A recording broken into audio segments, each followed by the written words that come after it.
for his eloquent remarks. Now call on the Leader of Opposition to present a speech lasting no more than 6 minutes. Thank you, everyone, for being here today. It is a real honor. And since this is televised, I'd especially like to thank Gary for giving us a topic so clearly biased in our favor. Look, honestly, there's a reason all of the judges are from Washington. We're the beaver state, you're the evergreen state. Our state symbolically eats your state and uses its carcass for industrial projects. That's what we're looking at here today. That's the divide. Now, I need to first go through and smash everything that came out of the previous speaker, because it's going to be really easy. And then talk about how your state is geologically inferior to our state, how it's culturally inferior to our state, and then Carly is going to come along and tell you how it's actually economically inferior, despite everything that you heard out of here. First off, he says sales tax. And in Oregon, it's okay to go to Starbucks even though you have to pay sales tax. But in Oregon, the poor can afford to go to Starbucks. Or go somewhere better, which we think there's much better coffee shops that come from Oregon. He says unemployment is high in Oregon, but what he doesn't understand is that gives us all a chance to catch up on our reading and start bans and important things like that. So he misunderstands that altogether. Then he says, well, it's okay because Washington has a higher minimum wage, but it doesn't cover their higher cost of living. So that really doesn't go anywhere, does it? Then he says that businesses are discouraged in Oregon, except that corporations pay no tax, which is why we have big businesses like Nike and Intel and Hewlett-Packard and all of these other ones. So I don't think that he really understands our tax structure in the slightest. And finally, he talked about Oregon exporting its logs, except that Washington is the center of the logging industry, who exports far more logs than we do, and our natural resource-based economy is primarily orchards based out of Southern Oregon, the Harry and David Corporation. So basically, he sounds like he comes from St. Louis and doesn't know what he's talking about. Why? I don't know. Now let me tell you how your state is geologically inferior. Who here can swim? I hope all of you, because we could drop into the ocean at any moment. There are 13 major faults running underneath the Puget Sound area alone. That scares the bejesus out of me. That's why you have 4 times as many earthquakes as we do that are average 2 points higher on the Richter scale that do hundreds of millions of dollars of damage. We're talking AIG bonus levels of damage. This is a big problem. But it's not just earthquakes. You are infested with volcanoes. Did you know that? In the last 4,000 years, you've had over 40 volcanic eruptions compared to our 8. That's a big difference.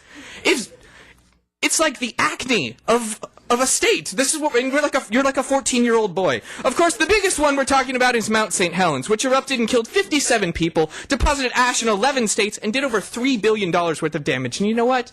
They haven't apologized once. Not to any of us. Not a sorry card, nothing. We find that rude.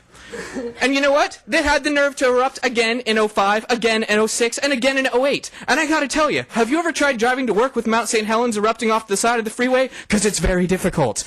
They have never apologized. Now, of course, we have a big volcano, too. We had Mount Mazama. And when it erupted, it was 42 times more powerful than Mount St. Helens. So our volcano is bigger and better than yours.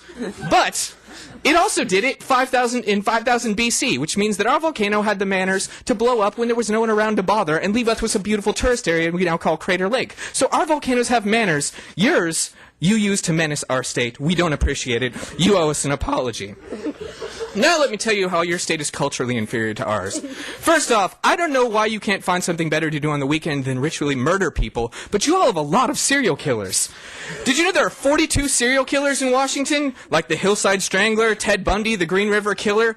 That's a lot! I mean, frankly, between the serial killers and the volcanoes, I'm amazed there's anyone here to debate. Oh, please, would you like to apologize for Mount St. Helens, sir? No, I'd rather address... Notice he did not apologize for Mount St. Helens, not a lick sorry. No, thank you, sir. If you can't take responsibility, then I don't need to take your question.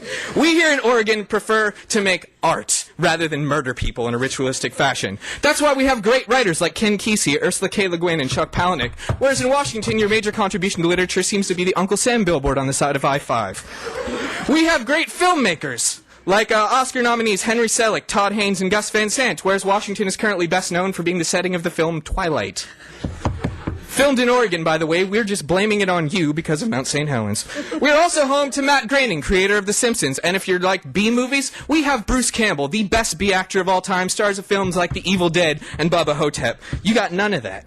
But the thing is, it's not an accident that we have these things. We actually take steps to foster this sort of behavior rather than waiting for it to happen upon it like Washington does. We have organizations like Film Action Oregon, which offers tax breaks and business incentives to film in Oregon. We have the Oregon Literary Council, which gives out 25 $25,000 in literary fellowships every year to aspiring writers to work on their projects. We have the Milepost 5 subsidized housing for painters and artists that's being built in Portland right now.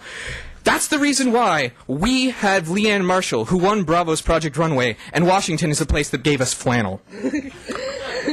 Now, I know you're saying, didn't Seattle have a music scene at some point? Well, a lot of people died, and that's what happened to that. But more importantly, the thing is misunderstood about that is that the real music scene that came out of Washington wasn't out of Seattle. Grunge was a flash in the pan. The real music scene came out of Olympia, where you had fantastic bands like Bikini Kill and a whole lot of others whose names are escaping me at the moment. And the question is, what happened to all of those bands? And I'll tell you, they all moved to Portland. Why? Because there was a big earthquake in 2001, and it scared the bejesus out of all of them and said, I don't want to live here anymore.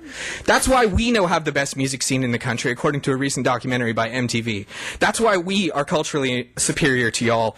And I already explained about the earthquakes and the volcanoes. Frankly, be careful pounding. I don't want us to fall into Idaho Bay. It could happen at any moment. Thank you very much. The European government talked a lot about their big population and how that helps their state. Well, we in Oregon believe it's not the size of the population that counts, it's what you do with it. And that's why Portland is called the city that works, while Seattle is referred to as Canada's Tijuana.